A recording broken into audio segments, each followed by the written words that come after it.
projeto Saúde e Cidadania é uma parceria entre os cursos de Medicina, Jornalismo e Publicidade e Propaganda do Unifoa. Ele tem como objetivo fazer uma conexão com a população, visando contribuir com informações destinadas à prevenção da saúde. Estamos aqui com o professor Rodrigo Freitas, doutor em Neurociências há 8 anos, para falar um pouco sobre a Síndrome do Membro Fantasma. Professor, o que seria a Síndrome do Membro Fantasma? Então, a síndrome do membro fantasma é uma alteração de senso-percepção que alguns pacientes podem sentir quando há a amputação de um membro. Essa alteração pode ser de uma simples dormência, a coceira, podendo evoluir para uma dor propriamente dita. E isso gera essa sensação fantasma, dessa dor fantasma, desse membro fantasma. E qual é a frequência que essa síndrome pode ser manifestada? Então, ela não é tão comum assim. Alguns pacientes podem apresentar, em média mais ou menos de uns 50%. Eu estou falando da sensação, da síndrome em si. Já a dor, ela tende a ser mais rara, ela acontece uma porcentagem mais baixa dos indivíduos que sofrem amputação. E por que isso ocorre? Então, a síndrome acontece quando ocorre uma desconexão entre o que o cérebro percebe a partir da desconexão ou da amputação do membro. Aí o cérebro fica confuso. E ele começa a gerar essa sensação ou essas percepções dolorosas ou táteis sem ter esse membro correspondente. Existe algum prazo depois da amputação para a pessoa começar a sentir essa dor ou essa coceira, essa manifestação desse membro fantasma? A sensação, ou seja, a síndrome, ela não é imediata, ela demora algum tempo para aparecer. Pode levar semanas ou até mesmo meses. E esse tipo de síndrome acontece com todas as pessoas ou tem algum grupo em específico que está mais propício a desenvolver? Então, a literatura mostra que normalmente quem sente a sensação fantasma, especialmente a dor fantasma, é quando há amputações traumáticas, onde o indivíduo ele tem uma avulsão de um membro, uma lesão do nervo e aquela dor ela fica persistente, a ponto dela ser apreendida pelo cérebro e ela permanece lá, mesmo após a amputação do membro. No próximo bloco, voltaremos a falar sobre a Síndrome do Membro Fantasma. O paciente, uma vez que ele tem esse órgão, essa parte do seu corpo física retirada, ele continua com sensações nervosas e o cérebro dando comandos a um membro que não existe e que, porém, ele não vê, mas percebe. Isso psicologicamente representa, não só em termos subjetivos, porque existe a queixa pela dor do membro fantasma, e as pessoas, a família, os profissionais se depararem com essas pessoas que vivem numa lamentação, justificando, às vezes, uma não reinserção, por exemplo, numa vida social, uma não reinserção no seu modo de trabalho contínuo, em decorrência desses fatores. Psicologicamente, psiquicamente, nós podemos perceber que essas pessoas ficam um pouco isoladas, como se estivessem falando algo que não se acredita. E aí, exatamente por ser um membro fantasma, mas que é perfeitamente real. O que não existe é um membro, mas a dor existe porque essa condução nervosa ainda existe e existirá somente com o tempo, com terapia cognitivo-comportamental, com um processo de autoconhecimento, de reconhecimento e aceitação da retirada desse membro, com a possibilidade dessa pessoa passar a conviver sem essa parte do seu corpo, fazendo com que outra vá supri-la, é que vai levar esse ser humano, essa pessoa, esse indivíduo a uma nova adaptação ao seu meio e com isso saindo aí das mazelas dos aspectos psicológicos. Uma das melhores dicas é a paciência e a escuta. É a conversa e o diálogo fazendo com que essa pessoa vá percebendo aos poucos, primeiro que tem alguém ali ao lado dela que não tenta confrontá-la com uma realidade drástica. Você está sentindo o quê? Você já arrancou essa perna, você já arrancou esse pé, você já arrancou esse braço, não é? Então, esse acolhimento com humanização faz com que a pessoa possa expressar o que está sentindo, ela tenha um espaço para poder levar esse algo que parece tão esquizofrênico, sentir dor de uma coisa, de uma parte que já não se tem mais, né? E, com certeza absoluta, estar viabilizando encontros psicoterapêuticos desse paciente com órgãos ou com profissionais ou com grupos que possam estar viabilizando uma elaboração dessa perda. Com toda certeza, há que se pensar no luto, porque houve uma perda física, e essa pessoa precisa passar por todos os processos que o luto encerra em si. A fisioterapia, não só a fisioterapia, como outros auxílios profissionais, psicológicos, psiquiátricos, clínicos, que vão fazer com que essa pessoa se reestruture. Ou seja, lidar com a questão do membro fantasma não é unifatorial, é multifatorial. A gente precisa estar reunindo um determinado número de saberes e de conhecimentos representados pelos seus profissionais para que possam estar auxiliando essa pessoa nessa travessia. Voltamos a falar sobre a síndrome do membro fantasma com o professor Rodrigo Freitas. Professor, quais seriam os sintomas dessa síndrome? Os sintomas relacionados a essa síndrome estão ligados a alterações sensoperceptivas, sensoriais. Então, o paciente ele pode ter desde uma dormência até uma coceira e pode evoluir para uma dor. Esse tipo de síndrome pode acontecer com qualquer membro que seja amputado? É mais comum acontecer com os membros, especialmente braço, perna, mãos. São estruturas que são muito inervadas.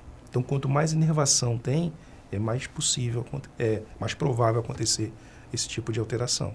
No primeiro bloco, a gente falou sobre o prazo, né? Depois da amputação, para a pessoa começar a sentir essa coceira ou essa dormência. E essa síndrome, ela pode diminuir com o tempo? Então, a gente sabe que o cérebro, o sistema nervoso, ele é muito plástico. Isso significa que ele se adapta à realidade, às necessidades e à presença ou à ausência de estímulos. Então, é possível, sim, que a dor ou essa sensação ela pode se acomodar com o tempo. Entendi. E no próximo bloco, voltaremos a falar sobre a síndrome do membro fantasma.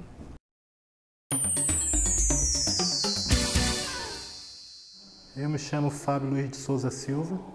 Eu sou um engenheiro metalurgista da Votorantim Siderurgia. Onde eu trabalho há 17 anos.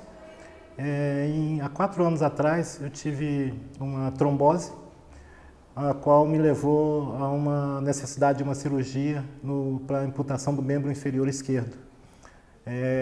Uma cirurgia transfemoral.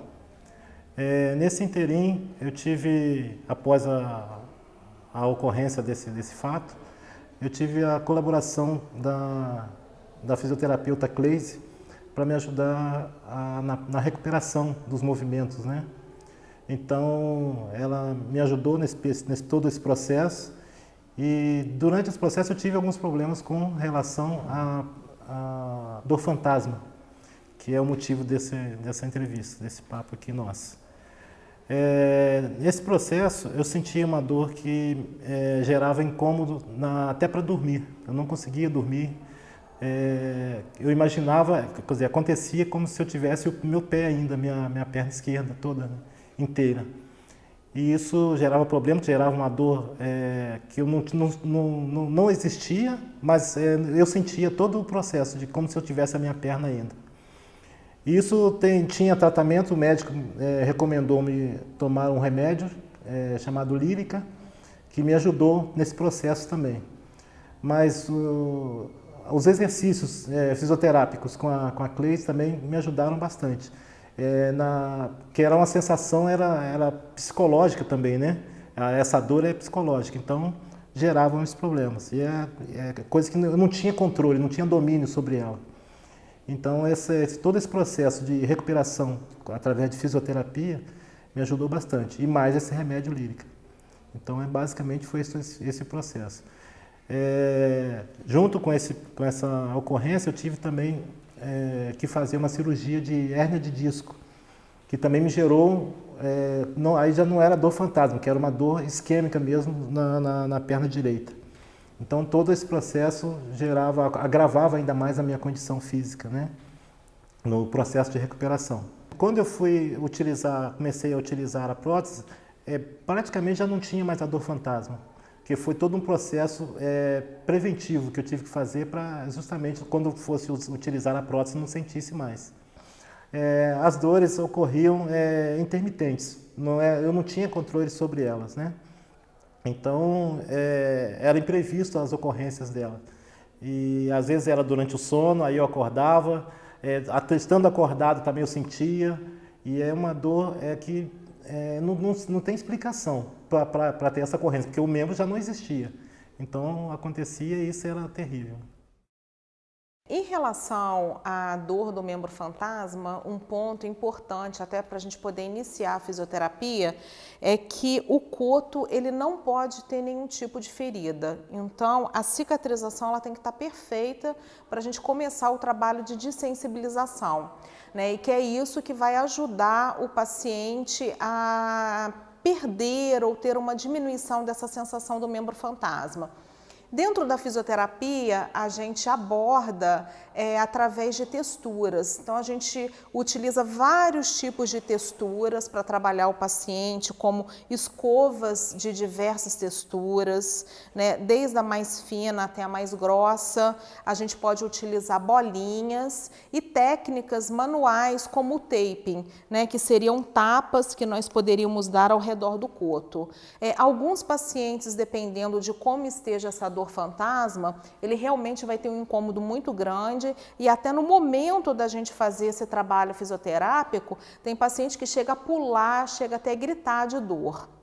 Então, inicialmente, o cuidado que a gente tem que ter é olhar o coto, né, ver se não tem nenhuma ferida. Se tiver alguma ferida aberta, a gente não pode iniciar o processo, mas a gente pode começar ainda com o paciente internado, mesmo com pontos locais. Então, a gente faz trabalhos através de tapinhas, né, que é o tape, que são dados nessa região. As escovas a gente vai começar sempre da mais fina para mais grossa. Eu posso usar algodão. Aqui no caso desse paciente a gente utilizou foi a escovinha. Então a gente faz mesmo aquele processo de escovar o coto e é importante a gente ir conversando com o paciente, explicando o processo que vai ser feito, até para ele também ter conscientização do tipo de exercício que está sendo realizado. Então a gente utiliza escovinhas de várias texturas, faço movimentos repetitivos, isso é muito importante, tá? Em toda a região do coto. Posso utilizar essa bolinha que ela é espiralada, né? Então ela faz um trabalho bem legal também ao redor do coto. Então, o importante aqui é a gente está trabalhando com diversos tipos de texturas. Esse processo, ele é um processo lento. Tem pacientes que têm muita dor, que sente muito o membro fantasma, e tem outros pacientes que às vezes passam por esse processo sentindo um desconforto menor. A gente sabe que a parte psicológica ela é afetada quando o membro é amputado, mas a gente também tem um problema fisiológico, né, devido às descargas corticais que acontecem. Então, são dois fatores, mas que a fisioterapia ela tem um trabalho importante e ela ajuda bastante nesse processo de recuperação.